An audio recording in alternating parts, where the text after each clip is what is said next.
M P senators کا جو group ہے اس میں سارے لوگ آرگومنٹس اپنے بیچتے رہتے ہیں اور آڈیو میں بیچتے ہیں سارا کچھ، تو اس میں 100 سے زیادہ کوئی 150 شاید بندہ ہے، تو ہو گیا ہوگا ادھر سے بات.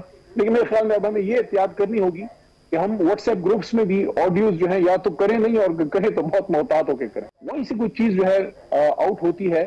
لیکن میرے خیال میں اب ہمیں اپنے جو واٹس ایپ گروپس ہیں اس میں بھی یہ خیال رکھنا ہوگا کہ ہم آڈیو میں، یا ان کی اجازت آ گئی تھی کہ آپ سنجانی بیٹھیں، تو پارٹی لیڈرشپ کی، جنرل سیکرٹری اور چیئرمین کی رسپانسبلٹی تھی کہ فوری طور پہ قوم کو یہ انفارمیشن جاتی ہے اور بتایا حق ہے. ہم آپ کو سچی بات بتائیں، حقیقت سامنے رکھیں، چاہے آپ کو اچھی نہ بھی لگے، تو ہم تو ہمیشہ بات کریں. لیکن پبلک فورم پہ میں نہیں کہوں گا، میں صرف یہ ایک بات اس پہ کروں گا، اور وہ یہ ہے کہ اگر خان صاحب کا حکم، آپ کی 2 آڈیوز آئی ہیں، یہ اوریجنل ہیں آڈیوز آپ کی جو لیک ہوئی ہیں، یہ اصلی ہیں یا یہ بنائی گئی ہیں؟ دیکھیں جو پبلک فورم ہوتا ہے اس پہ تو اپنی پارٹی کے میٹرز ڈسکس کرتے ہیں. علی صاحب یہ کوئی شک نہیں کہ ایک شخص بھی شہید نہیں ہونا چاہیے، اسے ہلاک نہیں ہونا چاہیے، قتل نہیں ہونا چاہیے، لیکن دوسری سائیڈ پہ پولیس کانسٹیبل 25 اس وقت کریٹیکل ہیں، 171 کو باقاعدہ زخم لگے ہوئے ہیں، ان کو بلٹس لگی ہوئی ہیں. پھر یہ ہے کہ ایک کانسٹیبل کو اتنا تشدد کیا گیا کہ وہ شہید ہو گیا، 3 رینجرز کو گاڑی کے نیچے کچل دیا گیا. کہ یہ لوگ انسان نہیں تھے؟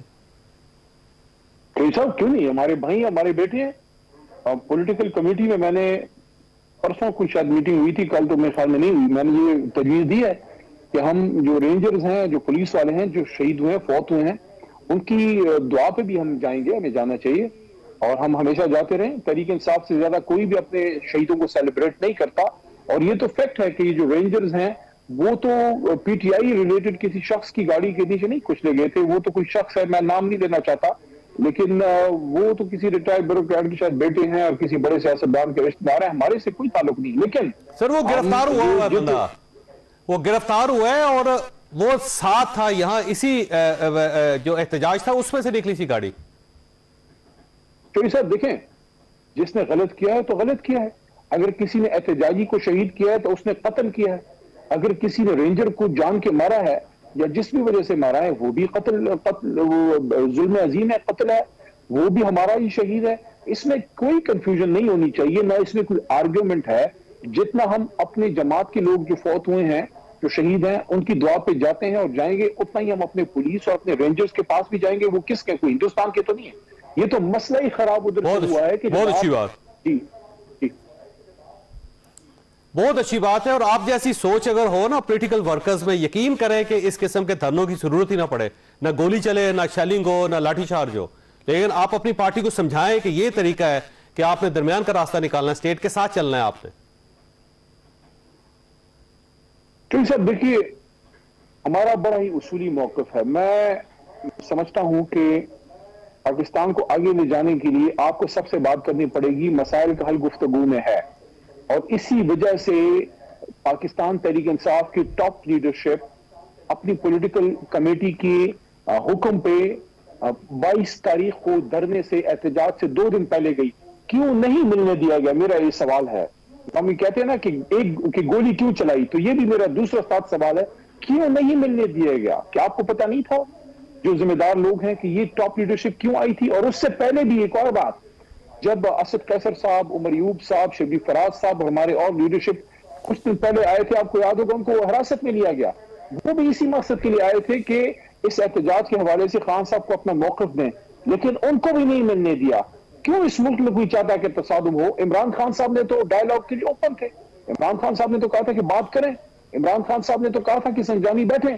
تو کیوں اس ملک میں جو ہے یہ سیاسی کارکنان کو اس طرف جو ہے وہ دھکیلا جاتا ہے؟ میرا سوال حکومت سے بھی ہے. دیکھیں ہمارے دور میں چوہدری صاحب علی صاحب، یہ کیوں بہت بڑا کیوں ہے، کیونکہ جب آپ اس کیوں کو تلاش کریں گے تو پھر ایک کیوں یہ بھی بنے گا کہ جب آپ کو کہا گیا تھا سنجانی بیٹھ سے، خان صاحب نے کہا سنجانی بیٹھ سے، تو وہ کون تھا جس نے کیوں نہیں تسلیم کیا اور آگے نکل آیا؟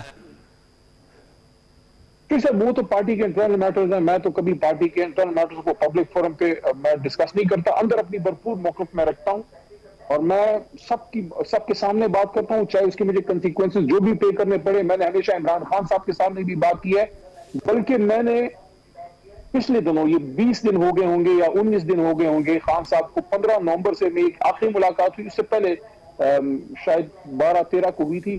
میں نے خان صاحب کو کہا تھا کہ خان صاحب آپ ہمارے لیڈر ہیں لیکن ہم آپ کے ورکر ہیں، لیکن ہم آپ کے ایک طرح سے لیڈر کے لیے ورکر بیٹے کی جگہ یا اپنے ایک کم عمر کی طرح ہوتا ہے. آپ کا ہم پہ حق ہے، ہم آپ کو سچی بات بتائیں، حقیقت سامنے رکھیں، چاہے آپ کو اچھی نہ بھی لگے تو ہم تو ہمیشہ بات کریں. لیکن پبلک فورم پہ میں نہیں کہوں گا، میں صرف یہ ایک بات اس پہ کروں گا، اور وہ یہ ہے کہ اگر خان صاحب کا حکم یا ان کی اجازت آ گئی تھی کہ آپ سنجانی بیٹھیں، تو پارٹی لیڈرشپ کی، جنرل سیکرٹری اور چیئرمین کی رسپانسبلٹی تھی کہ فوری طور پہ قوم کو یہ انفارمیشن جاتی اور بتایا جاتا کہ خان صاحب کا یہ حکم ہے. انہوں نے پولیٹیکل کمیٹی میں ضرور بتایا، لیکن وہ کل بتایا. تو بہرحال ان چیزوں سے ہم سیکھیں گے. پارٹی کی جو انٹرنل ڈسکشن ہے، کس نے کس کو کیا کہا، کس کو یہ کہنا چاہیے تھا، اس کے لیے یہ جگہ نہیں ہے، وہ ہم اندر بات کرتے ہیں. اس وقت میں صرف ایک بات کر رہا ہوں، جو خان صاحب کا حکم ہے وہ. اچھا یہ فرمائیے سر، یہ آپ کی 2 آڈیوز آئی ہیں، یہ اوریجنل ہیں آڈیوز آپ کی جو لیک ہوئی ہیں، یہ اصلی ہیں یا یہ بنائی گئی ہیں؟ دیکھیں، جو پبلک فورم ہوتا ہے اس پہ تو آپ نہیں پارٹی کے میٹر ڈسکس کرتے. واٹس ایپ گروپس میں آپ اپنی رائے کا اظہار کرتے ہیں، کوئی ریٹن میں کر دیتا ہے، کوئی آڈیو میں کرتا ہے، وہیں سے کوئی چیز جو ہے آؤٹ ہوتی ہے. لیکن میرے خیال میں اب ہمیں اپنے جو واٹس ایپ گروپس ہیں اس میں بھی یہ خیال رکھنا ہوگا کہ ہم آڈیو میسج نہ کریں، ہم ریٹن میں میسج کریں. تو وہ آڈیوز میری ہی ہیں، لیکن وہ جو پی ٹی آئی آفیشل کا جو ہمارا M N As M P senators کا جو گروپ ہے، اس میں سارے لوگ آرگومنٹس اپنے بیچتے رہتے ہیں اور آڈیو میں بیچتے ہیں سارا کچھ. تو اس میں 100 سے زیادہ کوئی 150 شاید بندہ ہے، تو ہو گیا ہوگا ادھر سے بات. لیکن میرے خیال میں اب ہمیں یہ احتیاط کرنی ہوگی کہ ہم واٹس ایپ گروپس میں بھی آڈیوز جو ہیں یا تو کریں نہیں، اور کریں تو بہت محتاط ہو کے کریں. آپ سے آخری سوال ہے علی صاحب، یہ فرمائیے کہ قاسم سوری صاحب نے اعلان کیا تھا جی عمران خان صاحب کو اڈیالہ جیل سے جی ایچ کیو شفٹ کر دیا گیا، ان کے سامنے دیوار بنا دی گئی ہے، 150 وہاں پہ فوجی اہلکار کھڑے کر دیے گئے ہیں اور ان کے منہ پہ کپڑا چڑھا دیا گیا. قاسم سوری صاحب ڈپٹی سپیکر رہے ہیں قومی اسمبلی کے اور وہ پارٹی کا حصہ ہیں آپ کا، اور اب وہ جھوٹی خبر ثابت ہوئی ہے. تو اس کا کس سے پوچھنا چاہیے اور کس سے احتساب ہونا چاہیے اس کا؟ دیکھیں، آپ جب دور ہوتے ہیں ملک سے تو آپ جذباتی بھی ہوتے ہیں، اپنے ملک سے دور ہیں، مسئلے مسائل کا شکار ہیں، اپنے لیڈر کے بارے میں بھی جذباتی ہیں، ملک کے بارے میں بھی جذباتی ہیں. بعض اوقات آپ کو کوئی انفارمیشن آتی ہے تو آپ چاہتے ہیں کہ میری لیڈر کی جان بچے، اس وجہ سے انہوں نے بات کی ہے. میں اس بات سے اگری کرتا ہوں، بات کرنے میں تحقیق اور احتیاط ضرور ہونی چاہیے. لیکن میں آپ کو یہ یقین دلاتا ہوں کہ کوئی غلط انٹینشن محترم سابق ڈپٹی اسپیکر صاحب کا نہیں تھا.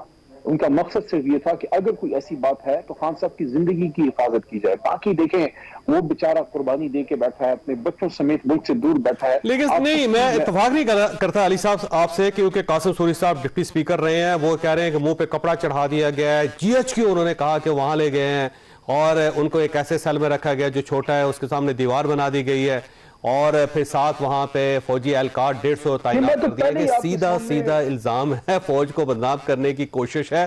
ہم اس کو یہ نہیں کہہ سکتے کہ جذبات میں کہہ گئے وہ. میں تو آپ کے سامنے سیدھا کنسیڈ کر رہا ہوں نا. میں نے پہلے ہی آپ کو کہہ دیا کہ ہمیں اس طرح کی بات میں احتیاط کرنی چاہیے، اور جب تک کوئی کنکریٹ ایویڈنس نہ ہو نہیں کرنی چاہیے. لیکن میں صرف آپ کو وجہ بتائیے کہ کوئی علم ان کا بالکل نہیں. جتنا میں ان کو جانتا ہوں وہ پاکستان سے، پاکستان کی فوج سے، پاکستان کی عوام سے اور اپنے لیڈر سے بے انتہا محبت کرنے والا سچا پاکستانی ہے. لیکن اس کی تکلیف کو بھی دیکھیں نا کہ وہ 2-2.5 سال سے دور ہے. اس کو کوئی انفارمیشن اگر آئی ہے تو اس نے جذبات میں اپنے لیڈر کی کنسرن کی وجہ سے بات کی ہے. کیا مسئلہ سر، کیوں باہر بیٹھے ہوئے ہیں؟ وہ یہاں ہے نا سر، آپ بھی تو ہے نا. دیکھیں آپ بھی محاذ پہ ڈٹے ہوئے ہیں نا. ایک شخص چھپ کے باہر بیٹھا ہوا ہے اور وہاں پہ پروپیگنڈا کر رہا ہے اور وہ کہہ رہا ہے میں بڑا بہادر ہوں. تو عجیب سی بات ہے سر. انہیں کہنا ہے تشریف لائے واپس پاکستان. انشاءاللہ وہ جلد آئیں گے. کوئی لیگل کور مل جائے، بیل شیل مل جائے، انشاءاللہ وہ آئیں گے، وہ پاکستان میں آئیں گے، ادھر انشاءاللہ سیاست کریں گے اور اللہ کرے گا دوبارہ اپنے بلوچستان کی اسی طرح نمائندگی کریں گے جس طرح وہ کرتے تھے. انشاءاللہ فخر سے کریں گے، جذبے سے کریں گے. ٹھیک علی صاحب، آپ کا بہت بہت شکریہ. خاص بریک لیں گے اور بریک کے بعد پینل کے ساتھ واپس آ رہے ہیں.